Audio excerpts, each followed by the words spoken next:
The lord. ప్రియమైన దేవుని బిడ్డలారా, మీ అందరికీ వందనాలు. మరొక వారంలోకి దేవుడు మనకి అడుగుపెట్టే భాగ్యాన్ని ఇచ్చాడు. ప్రియ శ్రోతలు అందరూ కూడా టీవీ ముందుకు వచ్చినట్లయితే చక్కగా దేవుని మాటలు మనం విందాం. మరొక చక్కని తేజో మహిమ వర్తమానాలు వింటూ మమ్మల్ని బలపరుస్తూ మా కోసం ప్రార్థన చేస్తున్నా మీ అందరికీ కూడా ప్రత్యేకమైన వందనాలు, శుభములు తెలియజేస్తున్నాను. Thank you. God bless you. దేవుడు మిమ్మల్ని దీవించి ఆశీర్వదించునుగాక. ప్రియమైన దేవుని బిడ్డలారా, ఈరోజు దేవుడు క్రొత్త వర్తమానం ద్వారా దేవుడు మనతో మాట్లాడబోతూ ఉన్నాడు. ఏంటంటే, దేవా నీ పాదపీఠముగా నన్ను మార్చయ్యా. దేవుని పాదపీఠంగా మనం మార్చబడాలి అంటే మనమేం చెయ్యాలి? ఈరోజు దేవుని వాక్యం సెలవిస్తూ ఉంది. ఎఫ్ఎస్సీలకు రాసిన పత్రిక 1వ అధ్యాయం 22వ వచనం ఒకసారి చదువుదాం. సమస్తమును ఆయన పాదముల క్రింద ఉంచెను. సమస్తమును ఆయన పాదాల కింద ఉన్నాయని రాయబడింది దేవుని వాక్యం. హల్లెలూయా. తండ్రి సమస్తము ఆయన పాదముల కింద ఉంచి సమస్తము పైన ఆయన సంఘమునకు శిరస్సుగా నియమించెను. సమస్తము సమస్తము సమస్తము. ప్రియమైన దేవుని బిడ్డలారా, దేవుడు మనతో మాట్లాడుతున్నాడు. సమస్తము ఆయన పాదాల క్రింద ఉంచి సమస్తానికి పైన ఆయన సంఘమునకు శిరస్సుగా నియమించెను. యేసయ్య పాదాల దగ్గర తండ్రి సమస్తము ఆయన పాదాల దగ్గర పెట్టాడంట. ఎవరి పాదాల దగ్గర? మన యేసయ్య పాదాల దగ్గర సమస్తము పెట్టాడంట. ఏదైనా సరే, నీకు ఏ విషయం అర్థం కాకపోయినా, ఏ విషయంలో నువ్వు డౌట్ పడుతున్నా, ఏ విషయంలో నువ్వు ఆలోచనలు వేరే రకంగా ఉన్నా, నీకేదైనా అర్థం కాని విషయం ఏదైనా ఉంటే ఆయన పాదాల దగ్గర కానీ కూర్చుంటే, యేసయ్య పాదాల దగ్గర కానీ మనం కూర్చుంటే తప్పక ఆయన నీకు జవాబిచ్చునుగాక. ఆమేన్. హల్లెలూయా, హల్లెలూయా. ఆయన పాదాల దగ్గర నా పాదపీఠముగా మార్చు నాయన, నీ పాదపీఠముగా నన్ను మార్చయ్యా అంటాడు. ఆయన పాదాల దగ్గర మనం కూర్చుంటే సమస్తము జరుగుతాయంట. యేసన్న గారు ఓ చక్కని పాట రాశారు. నీ పాదపీఠముగా నన్ను మార్చుమా, నిత్యుడా నీ సన్నిధి నిండుగా నా తోడు, నిత్యముంచి నన్ను నడిపించుమా నడిపించుమా. హల్లెలూయా. ఆయన పాదాల దగ్గర సమస్తము ఉన్నాయంట. ఆయన పాదాల దగ్గర కూర్చుంటే మనకు కలిగే ఉపయోగాలు ఏంటి? నెంబర్ 1, ఒక మాట మనం చదువుదాం. లూకాసు వార్త 7వ అధ్యాయం 37వ వచనం దగ్గర నుంచి. ఆ ఊరిలో ఒక పాపాత్మురాలైన స్త్రీ యేసు పరిసయ్యుల ఇంట భోజనమునకు కూర్చుండి ఉన్నాడని తెలుసుకొని ఒక బుడ్డిని అత్తరు తీసుకొని వెనుక తట్టు ఆయన పాదముల యొద్ద నిలువబడి ఏడ్చుచు కన్నీళ్లతో ఆయన పాదముల యొద్ద తడిపి తల వెంట్రుకలతో తుడిచి ఆయన పాదములను ముద్దు పెట్టుకొనెను. ఆ అత్తరు వాటికి పూసెను. అయినను పిలిచిన పరిచయులు అది చూచి, ఈయన ప్రవక్త అయిన ఎడల తన్ను ముట్టుకొనడని ఈ స్త్రీ ఎవరైతే ఎటువంటిదో ఎరిగి ఉండెను కదా, ఇది పాపాత్మురాలు అని తనలో తాను అనుకొనెను. హల్లెలూయా. పాపాత్మురాలు, పాపాత్మురాలు. ఏమో పాపాత్మురాలు కదా. ఆ రోజు ఆ ఊరిలో ఒక చిన్న కుటుంబంలో కుటుంబ ఆరాధన జరుగుతూ ఉండగా యేసు ప్రభు వారు ఆ ఇంట్లోకి వెళ్ళారు. చక్కగా ఆరాధన మొదలవుతూ ఉంది. కాసేపట్లో ప్రార్థన మొదలవుతుంది అనగానే ఆ ఊరిలో ఉన్నటువంటి ఒక స్త్రీ గబగబా వచ్చింది. అత్తరు బుడ్డి తీసుకొచ్చింది. ఆయన పాదాల మీద, యేసుప్రభు వారి యొక్క పాదాల మీద అత్తరంతా పూసింది. తల వెంట్రుకలతో, కన్నీళ్లతో, తల వెంట్రుకలతో తుడుస్తూ ఉందంట. హృదయం వేదనలో ఉంచి కన్నీటి, తన హృదయంలో ఏ బాధ ఉందో తెలియదు కానండి, మొత్తం మీద కన్నీటితో ప్రార్థన చేస్తూ ఉందంట ఆయన పాదాల మీద పడి. అప్పుడు చూసిన వాళ్ళు అందరూ అనుకుంటున్నారంట, ఈయన యూదుడు కదా, ఈ పాపాత్మురాలైన స్త్రీ ఆయన పాదాల మీద పడితే ఏం మాట్లాడతలేదేంటి? ఈయన ఇలాంటి పనికి మాలింది వచ్చి ఆయన పాదాల మీద పడతామేంటి? అయ్యో అపవిత్రుడైపోతాడే, దేవుడు అపవిత్రుడైపోతాడు కదా అని అంటున్నారండి చూసిన వాళ్ళందరూ. కానీ దేవుడు ఏమన్నాడు తెలుసా? హృదయపూర్వకంగా ఎవరైతే విరిగి నలిగిన హృదయంతో ఆయన వైపు తిరిగి ప్రార్థన చేస్తారో వారిని దేవుడు నిశ్చయముగా దేవుడు ఆశీర్వదిస్తాడు. Praise the Lord. Hallelujah, hallelujah. విరిగి నలిగిన హృదయంతో కన్నీళ్లతో ప్రార్థన చేస్తుంది. అయితే ఆ ఊర్లో ఉన్న ప్రజలందరూ కూడా ఆమెకు పెట్టిన పేరేంటయ్యా అంటే, ఏమో పాపాత్మురాలు అని పెట్టాడంట. ఏం పేరంట? పాపాత్మురాలు. ఈ రోజున మనం నివసిస్తున్న మన గ్రామంలో కానీ, మన చుట్టుపక్కల ప్రాంతాల్లోనే కానీ, మనం చుట్టుపక్కల చేస్తున్న పనులు చేసే చోట కానీ నీకు నాకు ఏం పేరు ఉంది? ఆ ఊరిలో ఆమెను పిలుస్తున్న పేరేంట? పాపాత్మురాలు అని పిలుస్తున్నారంట. ఏమండి? ఏం పేరు? పాపాత్మురాలు. ఈ ప్రియమైన దేవుని బిడ్డలారా, కొందరిని అంటారు, అరే పలానోడి సంగతి నీకు తెలుసా అంటే, వాడు దొంగండి, వాడు తాగుబోతుడండి, వాడు రౌడీ ఓడండి, వాడు ఒక దుర్మార్గుడండి, వాడు తగాదాలు పెట్టేవాడండి. ఇలా ఒక్కొక్కడికి ఒక్కొక్క పేరు పెడతా ఉంటారు గ్రామ ప్రజలు. ఈ రోజుల్లో ఆ రోజుల్లో ఆమెకు పెట్టిన పేరేంటి అంటే పాపాత్మురాలు. ఒక పాపాత్మురాలు పరిశుద్ధుడైన దేవుని దగ్గరికి వచ్చి పరిశుద్ధుడైన దేవుని పాదాల మీద పడి కన్నీళ్లతో ఏడుస్తూ పాదాల మీద అత్తరు పోసి ముద్దు పెట్టుకుంటూ కన్నీళ్లతో తుడుస్తుందంట, తన వెంట్రుకలతో తుడుస్తుందంట అండి. తుడుస్తుంటే తన కన్నీటిని యొక్క హృదయ వేదనను చూసిన నా దేవుడు, సృష్టికర్త అయిన దేవుడు, సర్వోన్నతుడైన దేవుడు ఆయన పాదాలు కడుగుతూ ఉంటే ఏమంటే వాళ్ళందరినీ ఒక చూపు చూశాడు అంతే దేవుడు. విరిగి నలిగిన హృదయంతో పాపాత్మురాలు కన్నీళ్లతో వేడుకుంది, తన పవిత్రురాలుగా మార్చబడింది. దేవుని స్తోత్రం, హల్లెలూయా. ఒక పాపాత్మురాలు పరిశుద్ధుణ్ణి ముట్టుకోగానే పవిత్రురాలుగా మార్చబడింది. ఈ రోజున నీవు నేను ఎవరు ఎలాంటి పరిస్థితుల్లో ఉన్నా ఆయన పాదాల మీద కానీ పడితే నిశ్చయముగా ఏ పరిస్థితి అయినా ఎలాంటి భయంకరమైన స్థితిలో ఉన్నా ఆయన పాదాలు పట్టుకునే ఒక అనుభవంలోనికి కానీ నీవు వస్తే నువ్వు ఎంత ఘోర పాపినైనా క్షమించే దేవుడు మన దేవుడు. ప్రైజ్ ది లార్డ్, హల్లెలూయా, హల్లెలూయా. ఆయన క్షమిస్తాడండి, ఎంత ఘోర పాపినైనా క్షమిస్తాడు, ఎంత ఘోర పాపినైనా ఆయన క్షమించే దేవుడు. నువ్వు కన్నీళ్లతో అడగటమే మేలు. ఆ తల్లి ఆ ఊరిలో ఏ పాపం చేసిందా అన్నా తెలియదు, కానీ ఊరిలో ఆమెకు పెట్టిన పేరు పాపాత్మురాలు. ఆ పాపాత్మురాలు వచ్చి పరిశుద్ధుడైన దేవుని దగ్గరికి రాగానే ఆయన క్షమించాడండి, క్షమాభిక్ష పెట్టాడు ఆయన. ఎందుకంటే నీతిమంతుడు ఒక వ్యక్తిని క్షమించాలంటే ఆ వ్యక్తి నీతిమంతుడై ఉండాలి, పరిశుద్ధుడై ఉండాలి. ఆ యొక్క లక్షణం ఆయనకి మాత్రమే ఈ భూమి మీద ఉందండి. హల్లెలూయా. ఆయనకి మాత్రమే అవకాశం ఉంది కనుక ఒక పాపాత్మురాలు పరిశుద్ధురాలుగా మార్చబడింది. ఆయన పాదాల మీద పడిన తర్వాత కన్నీటి నాట్యంగా మార్చిన దేవుడు ఆమె జీవితంలో ఒక అద్భుత కార్యాన్ని, తన జీవితం ఆ రోజు నుంచి ఒక నూతనత్వంతో పొందుకుని ఒక మంచి స్థితిలో ఆమె ఆ రోజు నుంచి తన జీవితాన్ని మార్చుకుని పరిశుద్ధురాలుగా మార్చబడింది. ప్రియమైన దేవుని బిడ్డ, ఈ రోజు వరకు నువ్వు ఏ స్థితిలో ఉన్నావో, ఏ ఒక్క పరిస్థితిలో నువ్వు ఉన్నావో ఒక్కసారి నిన్ను గమనించుకో. నువ్వు ఎంతవరకు పాపం చేస్తూ భయంకరమైన స్థితిలో ఉన్నామేమో, ఈ రాత్రి నువ్వు కానీ ఆయన పాదాల మీద పడి ఆయన్ని కానీ నువ్వు వేడుకుంటే ఎంత ఘోర పాపివైనా సరే నిశ్చయముగా నా దేవుడు నిన్ను కరుణించి కటాక్షించి ప్రేమించి ఆదరించే దేవుడు నీ ఇంటి ముందుకు వచ్చాడు. టీవీ ద్వారా నీతోనే మాట్లాడుతున్నాడు ఈరోజు. ప్రియమైన దేవుని బిడ్డ, ఖచ్చితంగా నిన్ను ప్రేమించే ఒక ఆయన ఉన్నాడు. మనుషులు ఎవరు నిన్ను ప్రేమించట్లేదు, నేను పాపిని కదా, నన్ను ఎవరు పట్టించుకోవట్లేదని నువ్వు అనుకుంటున్నావు, కానీ నిన్ను ప్రేమించి ఎంత ఘోర పాపినైనా ప్రేమించే దేవుడు ఉన్నాడు. ఆయన వైపు నువ్వు తిరిగిన ఎడల నిశ్చయముగా ఇదిగో ఈ పాపాత్మురాలు అని పేరు పెట్టారంటే ఆమెకు ఒక పేరుంటే ఏముందో తెలియదు, కానీ వీళ్ళు పెట్టిన పేరేంటి పాపాత్మురాలు. దేవుని పాదాల మీద పడిన తర్వాత తన జీవితాన్ని మార్చుకుని పరిశుద్ధురాలిగా మార్చబడింది. ప్రైజ్ ది లార్డ్, హల్లెలూయా, హల్లెలూయా. మోషే అంటాడు, ఆయన పాదాల దగ్గర కానీ కూర్చుంటే నీ ముఖకాంతిలో మా రహస్య పాపాలు, అయ్యా నీ ముఖకాంతిలో మా రహస్య పాపాలు నీ దగ్గర కూర్చుంటే చాలయ్యా. ఆయన పాదాల దగ్గర కూర్చుని మనం ప్రార్థన చేస్తూ ఉంటే చాలండి. మన బ్రతుకేంటో, మన స్థితి ఏంటో, మనం చేస్తున్న ఘోరమైన పరిస్థితులు ఏంటో అన్నీ కూడా రహస్య పాపాలు ఆయన ముందు ఒప్పుకునేటట్లు చేస్తాడు. హల్లెలూయా. నేనేం చేశాను, నేను బాగానే ఉన్నాను కదా అనుకుంటాం, కానీ ఆయన పాదాల దగ్గర కూర్చుంటే ఆయన ముఖకాంతిలో మన రహస్య పాపాలన్నీ బయటపడతాయంట. ప్రైజ్ ది లార్డ్, హల్లెలూయా. ఒక రోజున యాకోబు తన తండ్రి దగ్గర ఇస్సాకు దగ్గరికి వెళ్ళి వాళ్ళ నాన్నగారు చెప్పాడు, అరే బాబు నాకు మాంసం తినాలని ఉంది, నా కోసం వెళ్ళి వేటకెళ్ళి తీసుకురా అని చెబితే అన్న ఏసావు వెళ్ళి వేటకెళ్ళాడు, ఇచ్చాడండి. తీసుకుని మాంసం తెచ్చే లోపే అబద్ధవాడి తండ్రితో యాకోబు నేనే ఏసావుని అని చెప్పి తండ్రి ఇస్సాకును మోసం చేసి ఏమండి అక్కడి నుంచి తీసుకుని తన తండ్రి దగ్గర నుంచి ఆశీర్వాదాలన్నీ తీసుకున్నాడు. మోసం చేసిన యొక్క యాకోబు వాళ్ళ అన్న వస్తున్నాడని తెలుసుకుని గబగబా పరిగెత్తాడు. నాన్నగారు ఎక్కడ, నా అన్న ఎక్కడ చంపుతాడా అని అడ్రస్ లేకుండా పరిగెడుతూ వెళ్ళిపోయాడండి. మేనమామ దగ్గరికి, లాభం దగ్గరికి వెళ్ళిపోయాడు. 20 సంవత్సరాల తర్వాత ఎబ్బూకు రేవు దగ్గరికి వచ్చి మరలా సొంత తండ్రి దగ్గరికి వెళ్దామని ఎబ్బూకు రేవు దగ్గరికి వచ్చిన తర్వాత ఆ రాత్రి ప్రార్థిస్తూ ఉండగా ఏం జరిగిందో తెలుసా? దేవుడు ప్రత్యక్షమై నీ పేరేంట్రా అన్నాడు.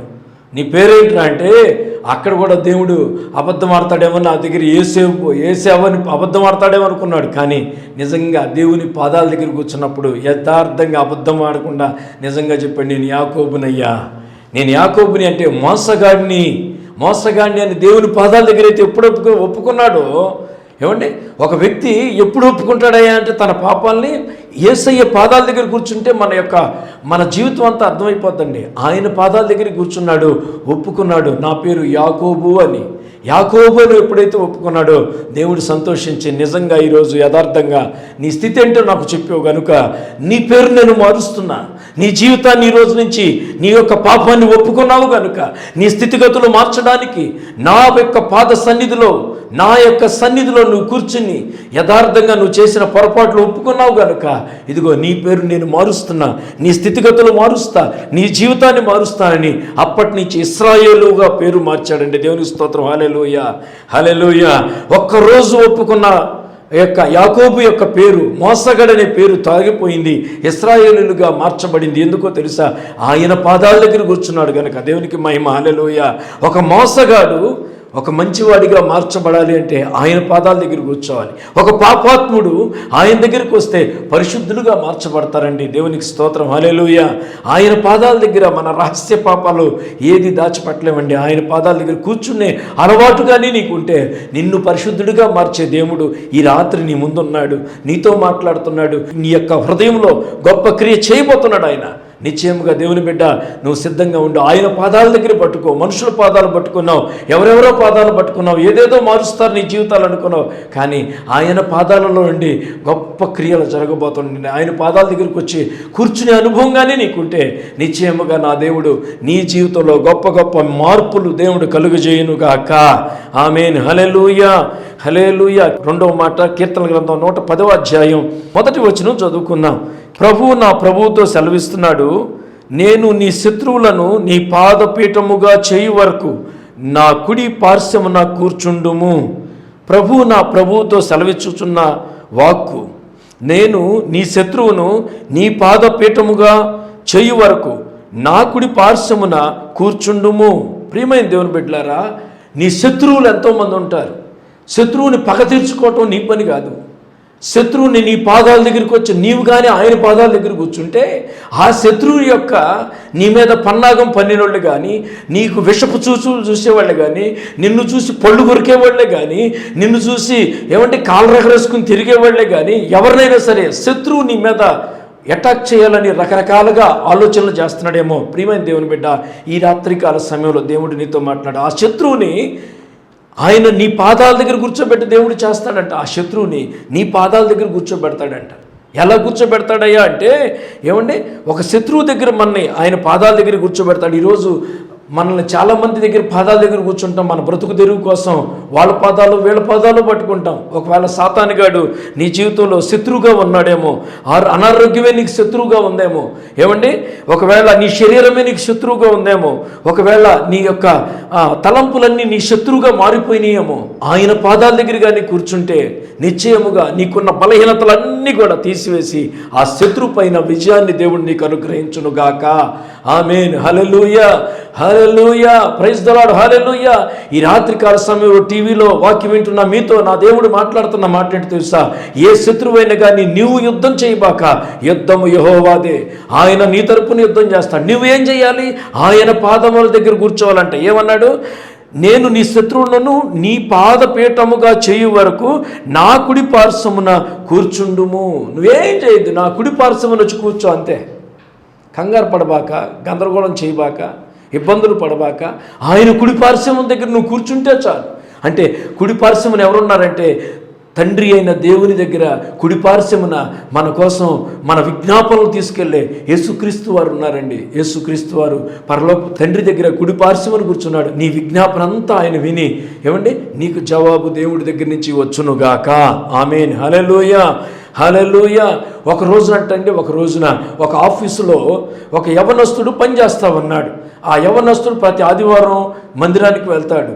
ప్రతి సాయంకాలం వేళ పెందలాడ డ్యూటీ అయిపోగానే ప్రార్థనకు వెళ్ళే అలవాటు అతనికి ఉంది. అయితే ఆ ఆఫీసులో వాడు ప్రతి ఆదివారం ప్రతి ప్రార్థన అంటాడు. వీడేంట్రా బాబు, వీడు ఎప్పుడు పద్దాక బైబిల్ పడి తిరుగుతాడు, వీడి సంగతి ఏంటి అసలు, వీడిని అసలు ఈ ఉద్యోగంలో ఈ ప్రార్థనలు తీసేస్తే బాగుండు అని తనకన్నా పై అధికారి అంట అతని మీద కక్ష పెంచుకున్నాడంట. కక్ష పెంచుకుని తన పై అధికారులకు చెప్తున్నాడంటే ఇతను సరిగా పనిచేయట్లేదు, ఇదిగో లేటుగా వస్తున్నాడు, అది ఇది అని ఏదో చాడీని చెప్పి మొత్తం మీద తనకున్నటువంటి ఆ ఉద్యోగాన్ని తీసేసే వరకు నిద్రపోలేదంట.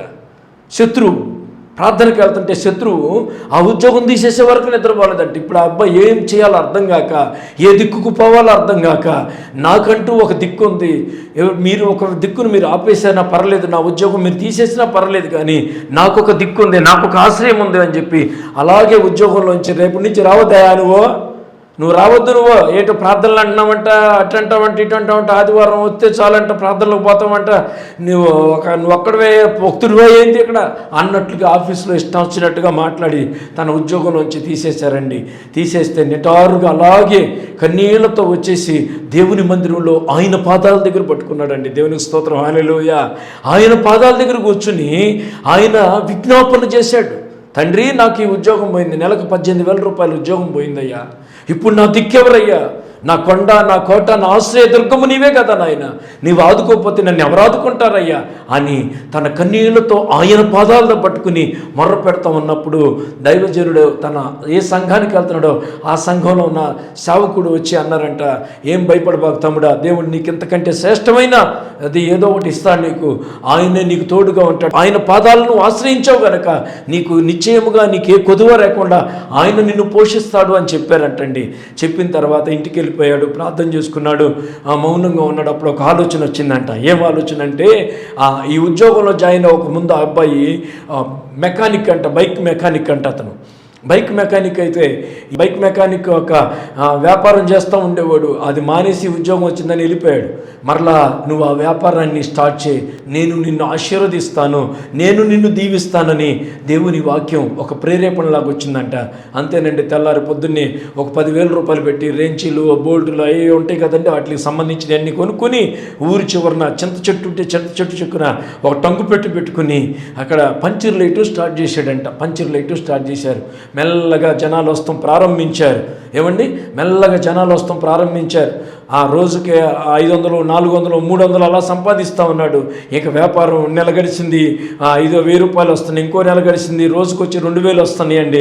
ఇంకొక నెల గడిచింది, 3 నెలలు 4 నెలలు అయ్యేసరికి రోజుకొచ్చి 3,000 నుంచి 5,000 దాకా వస్తున్నాయి అంటండి. దేవునికి స్తోత్రం, హల్లెలూయా. ఏమండి, ఎప్పుడైతే 3 నెలలు 4 నెలలు ఆదివారం నాడు కొట్టు మూసేస్తున్నాడు, దేవుని సన్నిధికి వెళ్ళిపోతున్నాడు. ఎప్పుడు ప్రార్థన చేయాలనుకుంటే, ప్రార్థనకు వెళ్ళాలంటే సాయంకాలం అయ్యేసరికి కొట్టు మూసేస్తున్నాడు, వెళ్ళిపోతున్నాడు. ఇప్పుడు అడ్డు లేదు, ఆటంకం లేదు. వాళ్ళు ఇచ్చేదేమో 18,000 జీతం, ఇతనికి ఇంచుమించు 1,00,000 జీతం వస్తుందంటండి కొట్టు మీద. ప్రైజ్ ది లార్డ్, హల్లెలూయా. ఎప్పుడైతే ఇది చూసి ఇంకా 2 కుర్రోళ్ళు వచ్చి, అన్న మేము కూడా బ్రతుకుతామంటే వాళ్ళకు కూడా 2 ఉద్యోగాలు ఇచ్చాడంట. తనతో పాటు మెకానిక్ షాప్లో 2 పేదలకు సహాయం చేసే స్థితిలోకి దేవుడు అతను నిలబెట్టాడు. చక్కగా ఒక షెడ్ పెట్టుకున్నాడు, ఒక షాప్ పెట్టుకున్నాడు, అనేక 2-3 పోషించే స్థితిలో ఉంచాడు. ఇది జరుగుతూ ఉండగా కొంతకాలానికి 3-4 నెలలు గడిచిన తర్వాత ఏం జరిగిందో తెలుసా అండి? ఏ వ్యక్తి అయితే చాడీలు చెప్పి ఉద్యోగం చెప్పాడు, వాడికన్నా ఇంకొకటి ఆఫీసర్ వచ్చి, ఎవరే నువ్వు చాడీలు చెబుతున్నావు అని ఆ ఉద్యోగంలోంచి తీసేశారంట. ఎటు పోవాలో అర్థం కాక అటు తిరిగి ఆఖరికి చింత చెట్టు కింద బొంకు పెట్టుకొని మెకానిక్ షెడ్ దగ్గరికి వచ్చి తెల్లారి షాప్ ఓపెన్ చేయకముందే హుసూరు మంట కూర్చున్నాడంట.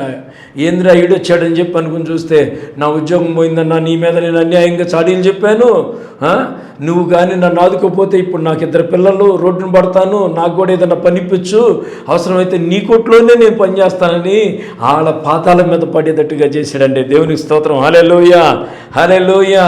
ఏమండి, అతని పాదాల మీద పడి, నాకు నిన్ను అన్యాయంగా చేశాను, నీ షాప్లోనే, నాకు మెకానిక్ షాప్లోనే ఏదో పని నేనన్నా చేసుకుంటానని చెప్పి పెడితే, సరే రా, నీకు కూడా నెలకు 15,000 ఇస్తానని ఇంచుమించు 1,50,000, 2,00,000 రూపాయల వ్యాపారం జరుగుతుందండి. ఈరోజు 3 పోషించే స్థితికి తీసుకెళ్ళాడు. ఏ శత్రువు అయితే తన ఉద్యోగంలో శత్రువుగా ఉండి తన జీవితాన్ని ఇబ్బందులు పెట్టాలని చూశాడో అతన్ని తీసుకొచ్చి అతని పాదాల మీద పడేటట్లుగా నా దేవుడు చేశాడు. ప్రైజ్ ది లార్డ్, హల్లెలూయా, హల్లెలూయా. దేవుని బిడ్డలారా, నీ శత్రువుని నీ పాదపీఠముగా చేస్తాడు. ఆయన నువ్వు పాదపీఠంగా చేసుకోవాలి. నీవెవరు చేయాలో తెలుసా? నీవు ఆయన పాదాల దగ్గర కూర్చుంటే నీకు కావాల్సిన అన్ని సమస్తము ఆయన పాదాల దగ్గర ఉన్నాయంట. ఇందాక మనం చదివాం కదా, సమస్తము ఆయన పాదాల దగ్గర తండ్రి పెట్టాడంట. నీకు ఏం కావాలి? ఆరోగ్యం కావాలా? ఆయన్ని అడుగు. నీకు ఉద్యోగం కావాలా? ఆయన్ని అడుగు.